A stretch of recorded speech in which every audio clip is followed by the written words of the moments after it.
আজ কথা বলবো এমন একটি দেশ যেই দেশটি ইউরোপ কান্ট্রি নয়, মিডল ইস্ট নয়, এটি হচ্ছে এশিয়া মহাদেশের একটি দেশ, মুসলিম দেশ। দেশটির নাম কিরগিজস্তান। আজকের পুরো ভিডিও জুড়ে থাকছে কিরগিজস্তানের জব সংক্রান্ত বিভিন্ন ধরনের তথ্য নিয়ে আলোচনা। যারা এই মুসলিম দেশ কিরগিজস্তান যাবেন, এই ভিডিওতে একটি লাইক দিয়ে ভিডিওটি দেখতে থাকুন এবং আমাদের সঙ্গেই থাকুন।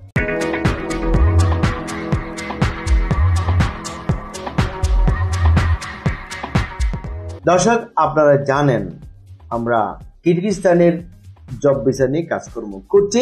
ইতিমধ্যে আমাদের কাছে বেশ কিছু ফাইলস জমা পড়েছে, যেগুলোর কার্যক্রম পর্যায়ক্রমে চলমান রয়েছে। যারা কিরগিজস্তান যাবেন খুব অল্প সময়ের মধ্যে যেতে পারবেন, সর্বোচ্চ 1 সপ্তাহ থেকে 15 দিনের মধ্যে, এবং